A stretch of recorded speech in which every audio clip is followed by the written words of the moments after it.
Hello, welcome back. This is Jake Light, Gaming Lawyer at your service. We are once again playing Ace Attorney. Great Ace Attorney, sorry. It has a difference. Those two are very, very different. Although it's the same franchise, but they are different. Right? Trust me, I'm a lawyer. In that case, let's continue with this game and find out who is the real owner. And yeah, in between episodes, I actually find out what it's called, the thing that I explained last episode. That's actually called the interpleader. Basically, if let's say someone is holding money on behalf of a certain person, and it should have been, and that money should have been given to another person or someone else or back to them, but there is a dispute happening between the person that gave me the money and another person that is suing, that is saying, that is claiming that money is owned by is arguing that money is his. So as a stakeholder, as a person that is just holding the money, and if we are unsure who that money is going to be given to, should be given back to, we apply for a proceeding called the interpleader proceeding to the court. Basically, we absolve our responsibility as stakeholders and give the money to court, and the court will hold the money and decide what the English got that, and decide who actually owns the money. Right. I've gone a bit too long with that, but yes, let's get back to the game. All right, but then it's really relevant, so yeah. Anyways, Miss Lestrade, why is this so important to her? The music has been entering into the court record. What is wrong with me today? Yeah, never mind then. Okay. Let us look at the thing first. Always examine, right? Ooh, what is? Ooh, oh, this. It's now no wonder it was scratch. Ooh, it looks painful. All right, look at what this is. To be gilded. Wait, what? What is this? What is this? McGilded. Why? Old man? Are they related? No, I don't think so, right? Oh, there's a little scrap of paper stuck onto the reverse side of the disc. Look. And scribble a word or two. It looks like somebody's name. For McGilded. McGilded? It could be. But it is, Mr. Naruto. A name I shall never forget for as long as I live. But why? Why is his name on this? It has been updated now. Alright.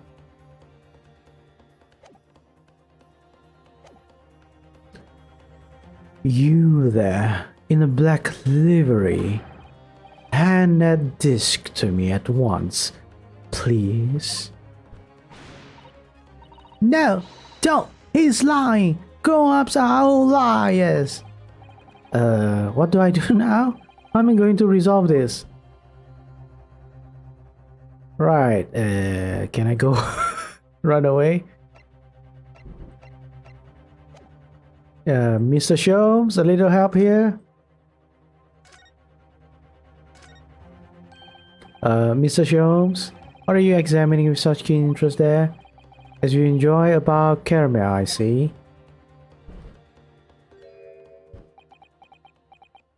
Oh, he's sad again? So, you found me at last, Mr. Naruto. Sorry? After that young pickpocket sent me on my way, I was forced to look into the shadows, cruelly ostracized, as the rest of you partook in the jovial atmosphere of fellowship. I had nothing to occupy my mind, but was too ashamed to let society see what my downfall had done to me. You let a good a person bully you into submission. Tis, Jones. So, feigning mock interest, I pretended to examine the tedious trinkets in this desolate place, whilst, as you shrewdly observed, gnawing on the only friend I have left, this 7% solution of caramel. What is that? Is it? Does it say Sholmes caramel? Is alright, okay. I'm not sure what that means, but okay. Pray, do you claim to understand the depths of my despair, Mr. Naruto? But how could you? I was so lonely, so desperately lonely. What is your problem, Mr. Sholmes? Then why on earth didn't you rejoin the conversation? Things have gone from bad to worse here, you know? Yes, I overheard much of your conversation. Or rather, in my craving for human contact, my ears devoured every word that was uttered. You really were sad, weren't you? I like sad Sholmes. Poor sad Sholmes. Yes, I want to say that. I feel simply awful for you. It would seem that my inferences are correct. Oh, surely you're not about to tell us that you've solved the entire case once again? My dear madam, sometimes I wonder, will my genius for deduction to become commoditized? How much could I pawn it for?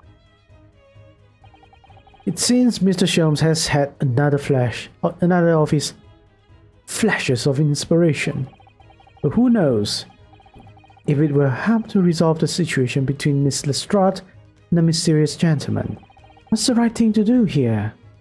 Listen to the deduction, I guess. Well, Miss Lestrade, it would appear you find yourself in something of a predicament.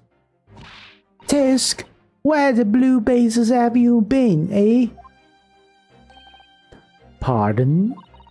When a lady's in trouble, a true gent's supposed to be there to help straight away, not an hour later. Harsh, but I like it. You're bullying Sholmes, and I like it. And who, pray tell, are you? Mr. Agate Benedict, you have in my eyes a veritably encyclopedic array of curiosities about your person. Nevertheless, there are two immovable conclusions I have drawn. I beg your pardon. The first is this. The true reason for your visit to this pawnbrokery today is something you have not yet revealed. Ugh! And the second is this. A considerable crime is in contemplation, one you will orchestrate with intent to steal a vast sum of money. Well, Mr. Benedict, what say you to my deductions? How? He's turned as white as a hard-boiled egg. God damn it, this game. It would seem that once again, Mrs. Sholmes has made a flawless deduction. Just who do you think you are, sir? Ah, yes, as I hoped. That is precisely the pained expression I was looking for. Okay. So, shall we begin? The time has come for yet another Sherlock Holmes logic and reasoning spectacular. Okay then. The great deduction, the game is afoot. Well, oh shit, here we go again. First of all, we must ask ourselves on what business you ventured to this pawnbrokery today. You claim to have followed this pickpocket here, having had the redemption ticket stolen from you on the streets. But that is most certainly a lie. The real truth is something quite different. As revealed by which you hold in your hand. Yes, what brought you to this shop in the first place is the staff recruitment flyer. The piece of paper in your hand is a staff wanted advertisement from this very shop. Yet even the most unobservant would soon realize that a man of your appearance has no need for such employ. In other words, there is some ulterior motive for your actions. The cane, which you unwittingly clutch to your person, exhibits an incontrovertible contradiction. What utter rot! I've had this cane for years. What's that, AG? The contradiction of which I speak is, of course, the missing ferrule. Shows you're wrong, but okay, we'll continue. The end of any walking cane would be terminated with a metal ferrule to protect the wooden tip. And yet, detailed analysis show the wooden tip of the stick to be utterly bare. Well, you don't need your goggles to look at that. Yep, AG. Who is AG? Who's AG? Not sure, but most likely not. Agate Benedict's cane over here, but anyways, therefore, there is only one conclusion. The rod that you hold in your hand, which appears to be a walking cane, is in fact no cane at all. You recoil, sir. Is something wrong?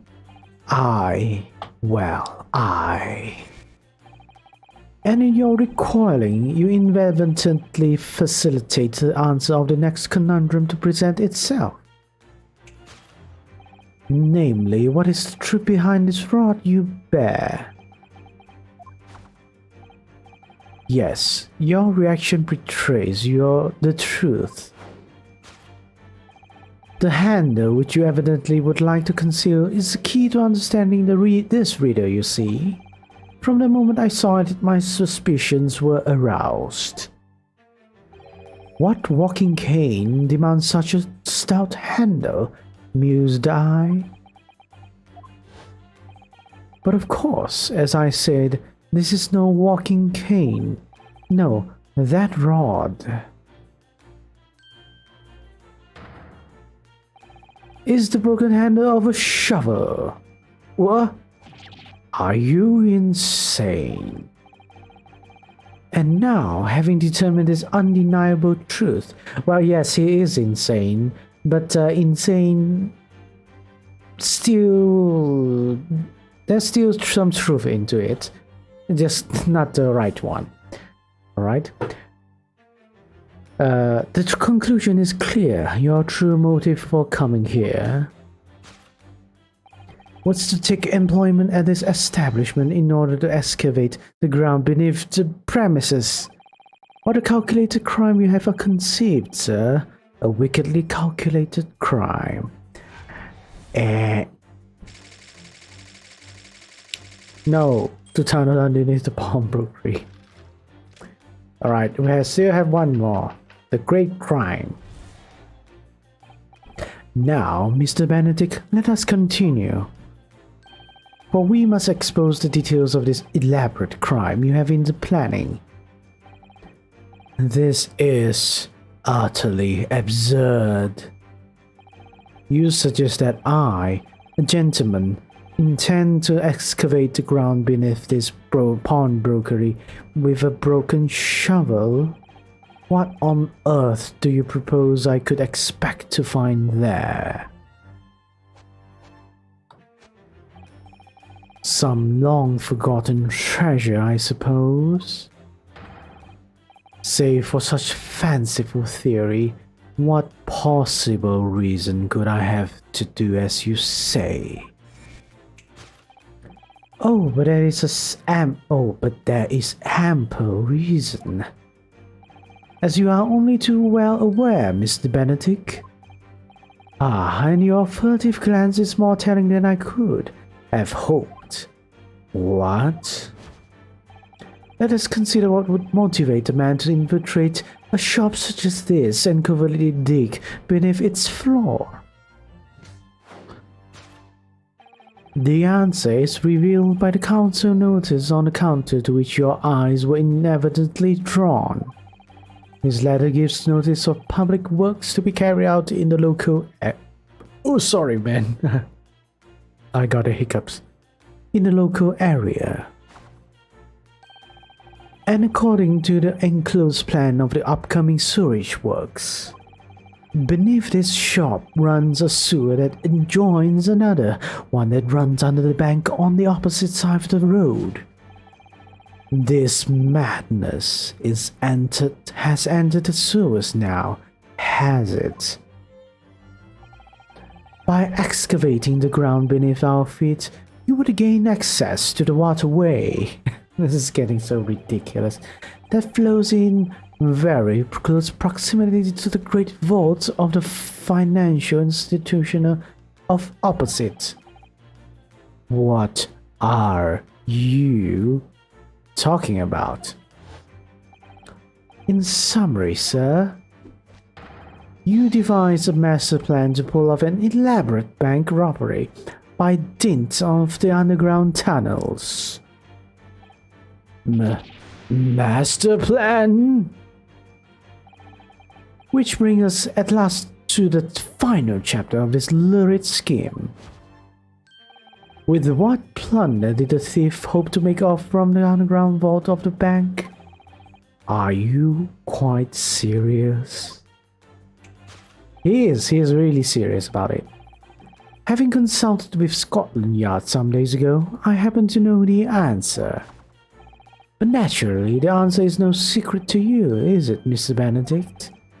I have no idea what you're talking about. Allow me to present a rather interesting piece of evidence. You see, this picture postcard tells us all we need to know. A postcard of the Great Exhibition. I'm afraid you've quite lost me. Currently in its final stages of preparation, the Great Exhibition will soon be underway, and the government has provided extra funds to complete its centerpiece, the Crystal Tower. Funds that currently sit in the vault of the of the bank on the other side of this road. Pardon? Yes, the considerable crime you have been contemplating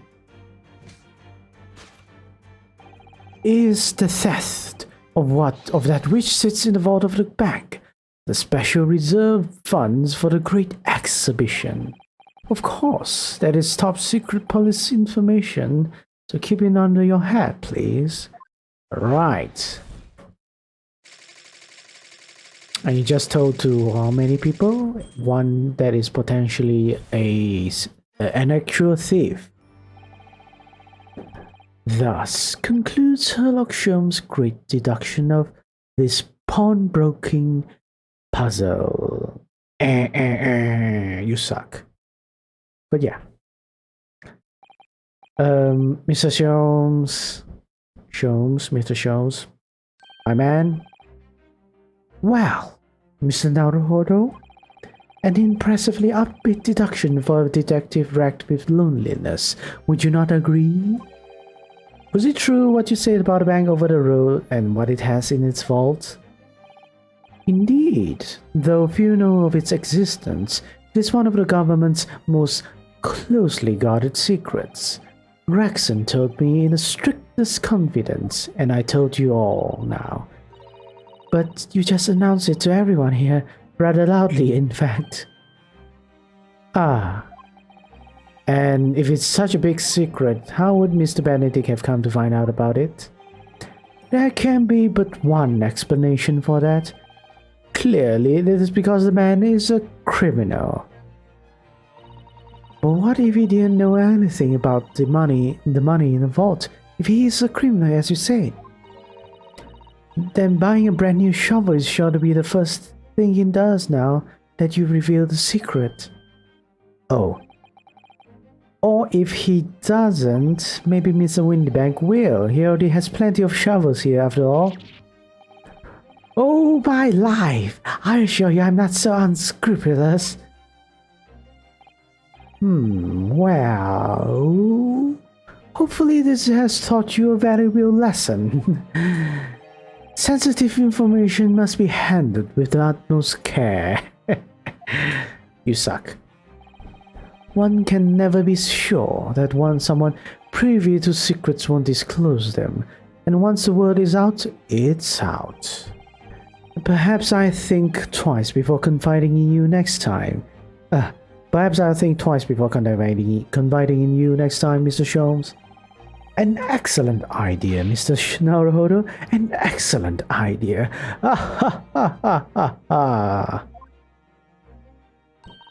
Well then, Mr. Naruhodo, you know what to do, I'm sure? Yes, let's listen to that great deduction again and see if we can massage it into shape. Alright?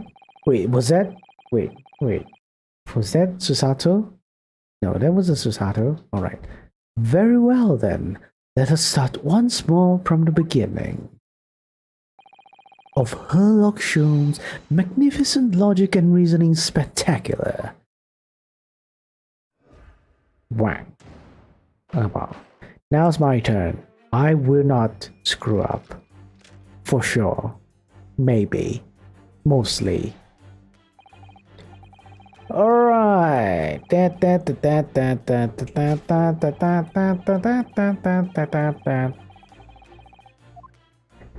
We're gonna find out what's wrong with this dude.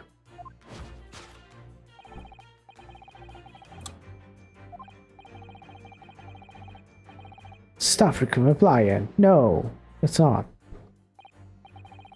So by Mr. Sholmes' reasoning, Mr. Benedict came here in order to apply for a job so he could dig down through the floor. Yes, in an attempt to tunnel into the sewers to gain access to the money in the vault of the bank across the road. But he wouldn't get very far with a broken shovel, would he? No, I think it's fair to say his motives lie elsewhere. The question is where? What did bring Mr. Benedict here at this particular point in time? What's this? Oh, look at all the scribbled notes on the back of the flyer here. I don't believe it. What is it? Listen to what it says. Name, Gina Lestrade, height, 5'2", green cap, scruffy waistcoat, grubby white shirt, blue satchel, ragged. It's a detailed description of Miss Lestrade. Goodness! There's even a sketch of her, hat and all. Although if he showed it to her, she'd fire that smoke grenade launcher in his face for sure. And look, the details of this shop have been written down here too. Windybank's Pawnbrokery, Baker Street, redemption deadline 15 April. Which is today's date. Why would Mr. Benedict have all that information scrawled on the back of that piece of paper? Right, let's do this. Present.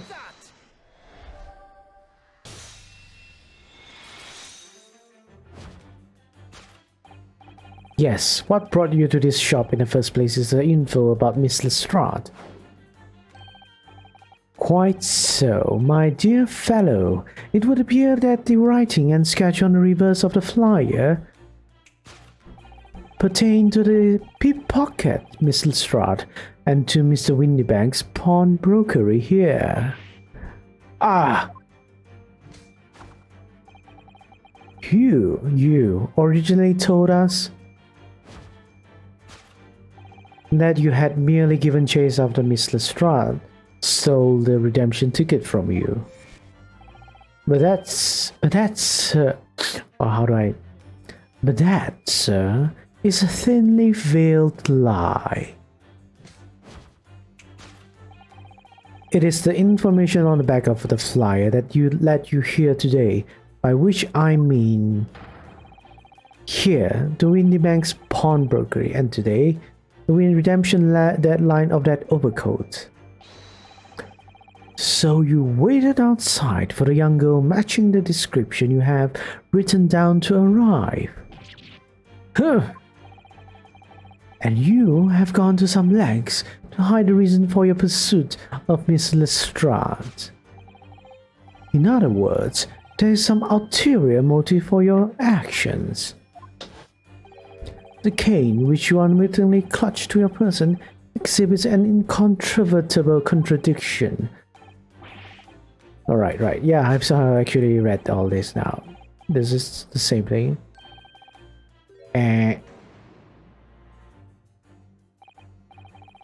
What's a furrow? It's the metal cap commonly found on the end of a cane, Miss Naruhodo. Ah, the bit that makes the nice clacking sound on the pavement? Yes, exactly. And Mr. Shelm is right. It appears to be missing on this cane. But it doesn't actually look broken, does it? No, it doesn't. Though the gentleman certainly did require Mr. Shelm's identify the cane as suspicious. In other words, there's some secret about that cane that Mr. Benedict would rather we don't know.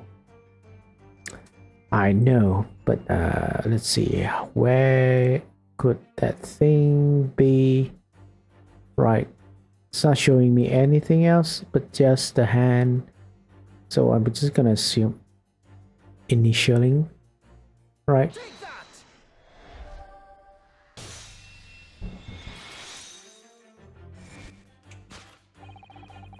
The contradiction of which I speak is, of course, the initialing. A most astute observation, wouldn't you say, Mr. Agate Benedict? We are led to believe, sir, that your initials are EB. Yet in the most possessive manner, you have in your grasp a cane bearing the initials AG. An incontrovertible contradiction indeed, would you not agree? No, you're wrong. This cane isn't... You said before that you hadn't had that cane for years. Grr. So don't try to tell us that you just borrowed it from a friend or found it in the park. In short, though you hold yourself to be a gentleman, you have withheld your true name. And something ripped. Yeah, alright, this should be the same thing.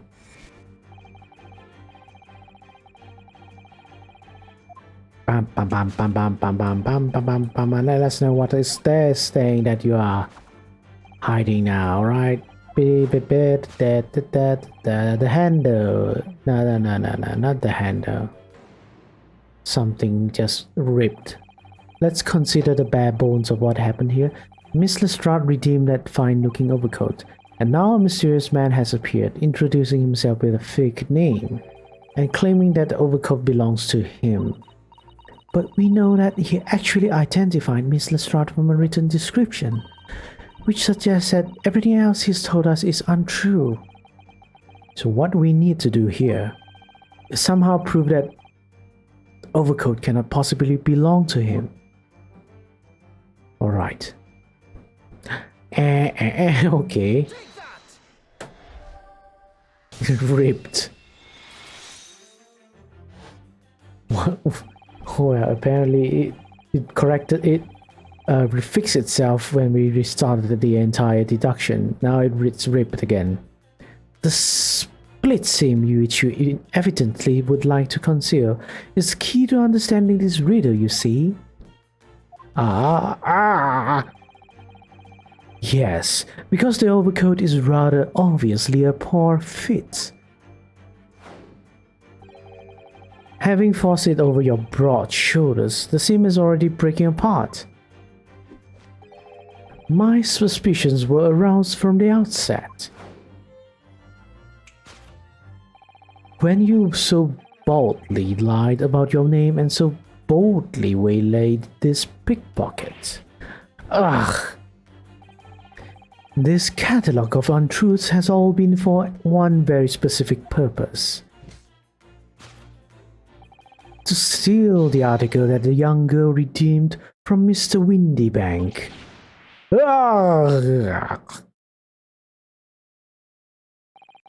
But what really irks me is this. The considerable crime I initially imagined has been considerably curtailed. Yes. So you said, yeah, right. So second one, how are we doing, huh? How are we gonna do it? Alright? How are we gonna do it? We're gonna do it next time, alright? Time's up, unfortunately. And as always, thank you so much for watching. I hope you enjoyed this episode. I love doing this stupid thing, right? I mean, I wouldn't say love. I would just say I'm okay with it. It's like a brain exercise. It's exercise my brain muscles. That's not a thing. But anyways, we'll see each other next time. All right. Right. Take care. Stay hopeful, but be critical. Right. Bye.